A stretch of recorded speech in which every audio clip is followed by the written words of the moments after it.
बाल दिवस मनाया जाता है, बच्चों का बाल दिवस मनाया जाता है। ऐसा क्यों होता है आप जानते हैं? पंडित जवाहरलाल नेहरू ने बहुत बच्चों को पसंद करते थे, बहुत पसंद करते थे, और बच्चों के लिए उन्होंने अपने कार्यकाल में बहुत बढ़िया बढ़िया कार्य किया। उन्होंने प्राइमरी स्कूल को बहुत ज्यादा बढ़ावा उन्होंने दिया जब गांव में स्कूल नहीं था, बहुत सारी बातें हैं। तो उनके जन्म दिवस के अवसर पर आपको यहाँ बोलने का, खेलने का, हंसने का सब मौका दिया गया है। बहुत अच्छा परफॉर्मेंस है। हम धन्यवाद ज्ञापित करना चाहते हैं इस विद्यालय के सभी शिक्षक बंधुओं को जो अपने बच्चों को बढ़िया ट्रेनिंग दिए हैं। जो लड़की नेशनल स्पीच दिया है, जिसने राष्ट्र पे इंग्लिश में स्पीच दिया है, अच्छा है, बट उसको हिंदी में ट्रांसलेट करके और थोड़ा हाव भाव ढंग से समझा दिया जाए। राष्ट्र प्रेम सबसे बड़ा प्रेम है। और जवाहरलाल नेहरू जानते हैं, एक टाई पहने हुए बच्चे कुछ लोग अपने गले में ना, जवाहरलाल नेहरू देश के प्रधानमंत्री थे, बड़े शिक्षित व्यक्ति थे, लंदन तक पढ़े थे और बहुत बड़े वकील भी थे। याद रखना, एक बच्चा जो यहाँ थोड़ा सा बोल रहा है, यही बच्चा आगे जा करके बड़ा स्पीकर हो जाएगा, बड़ा ओरेटर होगा। और जान लो, जो बच्चा अपनी बात को स्पष्ट ढंग से कह ले जाता है, जो कहना चाहता है, वही उसकी अभिव्यक्ति क्षमता कही जाती है। और इस अभिव्यक्ति क्षमता को, इसको इंग्लिश में क्या कहते हैं, कम्युनिकेशन। और जो अभिव्यक्ति क्षमता जिसकी बन गई, अपनी बात को ढंग से आप कह लिए, तो आप बड़े वकील हो जाओगे, आप अच्छे अध्यापक भी हो जाओगे। और अगर आप हमारी तरह नेता बनना चाहोगे, इन्हीं छोटी बातों को सीखते सीखते आप बोलने लगोगे और नेता बन जाओगे। अब एक बात बच्चों मैं आपको बता देता हूँ, छोटा सा आपको यहाँ बुलाया जाए बोलने के लिए, तो आप समझो कि आपको बहुत बड़ा काम दिया गया है। जो यहाँ नहीं बोल पाएगा वो जीवन में नहीं बोल पाएगा। क्योंकि मुझे भी याद है, मैं भी छोटा सा गीत गाता था जब प्राइमरी पढ़ता था, तो मुझको बहुत जबरदस्ती गवाया जाता था। फिर वो गवाना हमारे लिए रामबाण हुआ। फिर जूनियर में पढ़े तो अंताक्षरी होती थी ना, अकेले मैं 6 में पढ़ता था तो 7-8 वालों को हरा देता था। 8 तक गया तो 6-7 एक तरफ कर दिया जाता था, हम एक तरफ। जानते हैं कितनी चालाकी करते थे? रामचरितमानस हमारे घर था, हम उसी में से चौपाई खोज लेते थे।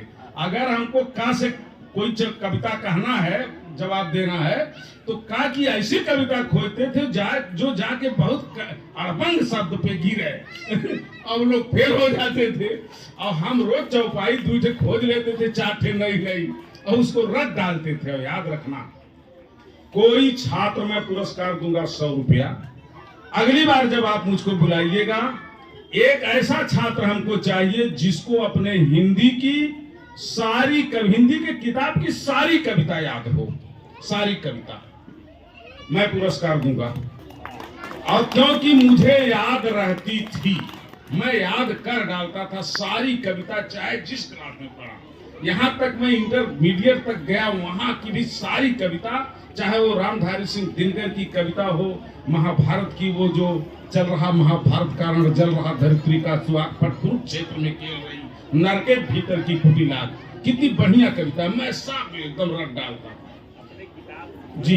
और इस रटने का परिणाम ये होता है कि आज मेरी कैपेसिटी है कि मैं राजनीति के मंच पे एक दिन भाषण दे दिया, 2 घंटे 14 मिनट, 2 घंटे 14 मिनट किसान मूवमेंट चल रहा।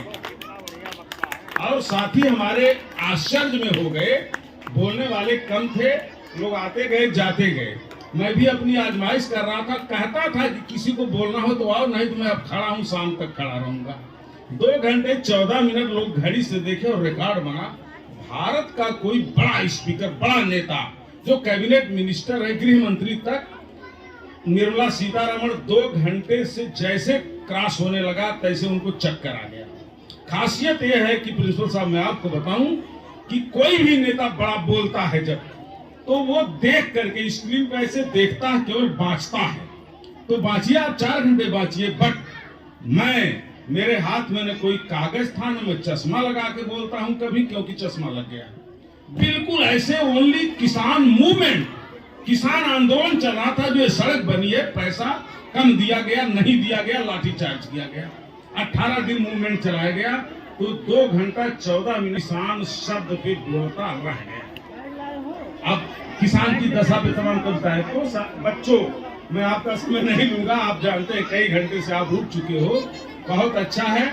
और ये जो शिक्षा शिक्षा शिक्षा शिक्षा की परिभाषा आप सभी साथी अध्यापक भी रख डाला कर रहे हैं, आप बीएड किए होंगे। शिक्षा की परिभाषा कई तरह से आई, 2 परिभाषा सुन लीजिए। ये लड़के कह रहे थे शिक्षा क्या है, एजुकेशन क्या है। तो एजुकेशन, अब सारी परिभाषाओं के बाद धर्म और शिक्षा की परिभाषा हमेशा विवादित हो जाती है।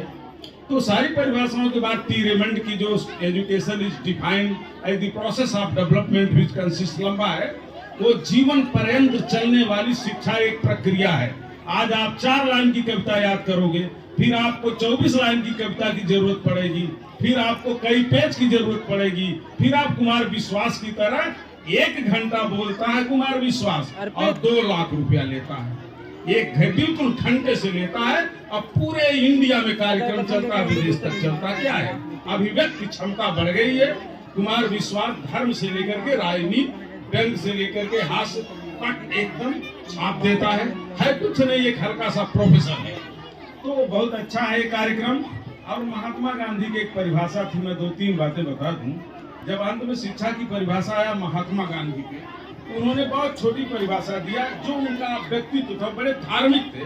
उन्होंने कहा कि education means all round development of a child. सुनो, अब सुन लो, 1 मिनट बाद सही रख डालो।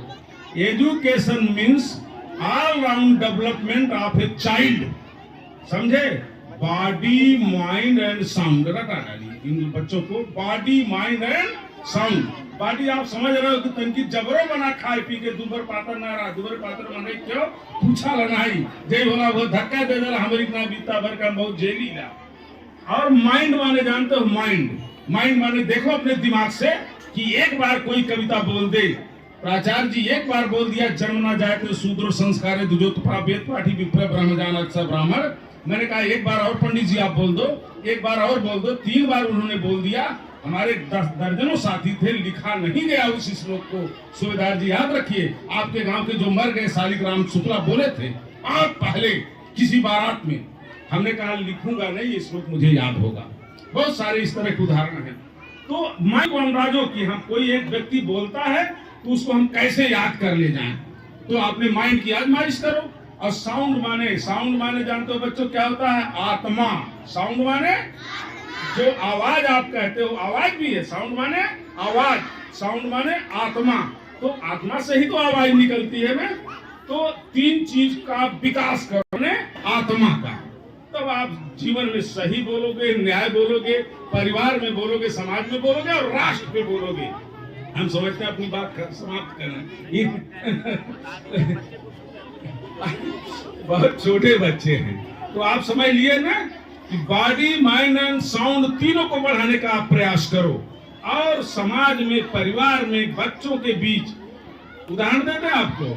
जैसे आम का पौधा है, आम का पेड़ है, इसमें से आम गिर रहा है, तो एक लड़का ये लंबा है, जबर है, तो एक आम गिरा, तुम दौड़ के ले लिए, तुम्हारे साथ छोटा बच्चा नहीं ले पाया, फिर दूसरा गिरा, तुम जाके ले लिए, तो तीसरा गिरा तो दौड़ के तुम ही मत ले लो, दौड़ो भले लेकिन उसको चांस दो कि वो भी ले ले। तब तुम्हारा क्या विकास हो गया? साउंड का विकास हो गया, तुम्हारे आत्मा का विकास हो गया कि ये बच्चा हमसे भले छोटा है, दूसरे परिवार का है, बट इसका भी हक है कि नहीं है? तो यहाँ तुम्हारा साउंड, तुम्हारा आत्मा का विकास हो गया कि दूसरे को भी तुमने चांस दिया। ठीक है ना?